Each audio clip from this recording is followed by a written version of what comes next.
مجھے آج تک وہ منظر نہیں بھولتا. تقریباً 30-35 سال پہلے مجھے چین جانے کا اتفاق ہوا اور پاکستان سے علماء کا ایک وفد گیا تھا چین کے مسلمانوں سے ملاقات کے لیے. اور یہ پہلا موقع تھا جب چین میں باہر سے آنے والوں کے لیے دروازے کھلے تھے. تو اس وقت سوچا گیا اللہ تعالیٰ مغفرت کرے صدر ضیاء الحق صاحب مرحوم, ان کو اللہ تبارک و تعالیٰ نے بہت سی خوبیوں سے نوازا تھا. لوگ بڑی تنقید کرتے ہیں جمہوریت کے نام پر, لیکن جیسا حکمران بحیثیت مسلمان وہ آیا تھا شاید اس کے بعد نصیب نہیں ہو سکا.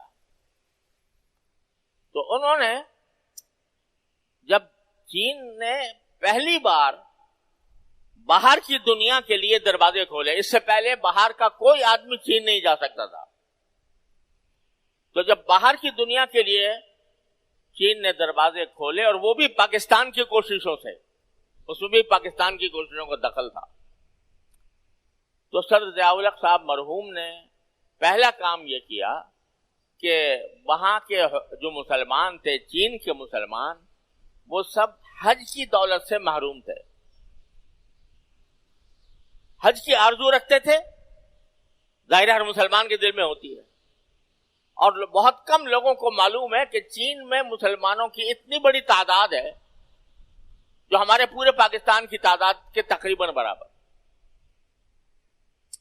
تو صدر ضیاء الحق صاحب مرحوم نے چین کی حکومت سے بات چیت کر کے چین کے مسلمانوں کے لیے حج کا راستہ کھولا اور کہا ہم پاکستان میں ان کو پاکستان بلائیں گے اور پاکستان سے ان کو حج کے لیے بھیجیں گے.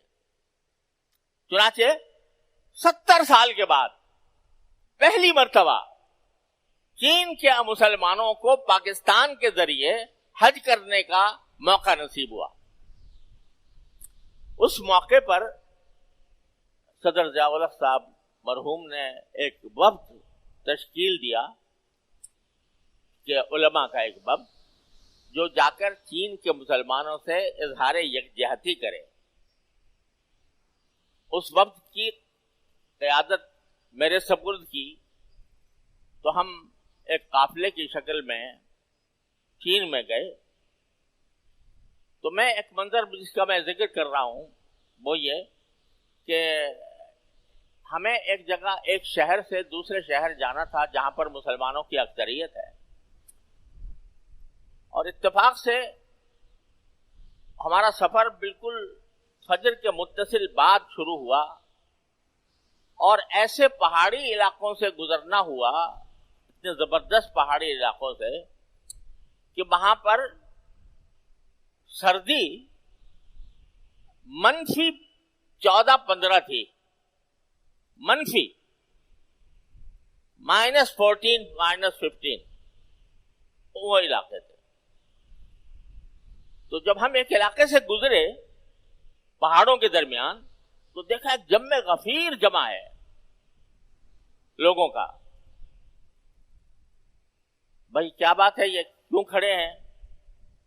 کہ وہ اس لیے کھڑے ہیں کہ ان کو اطلاع مل گئی تھی کہ پاکستان سے علماء کا ایک وفد آیا ہوا ہے اور وہ یہاں سے گزرے گا.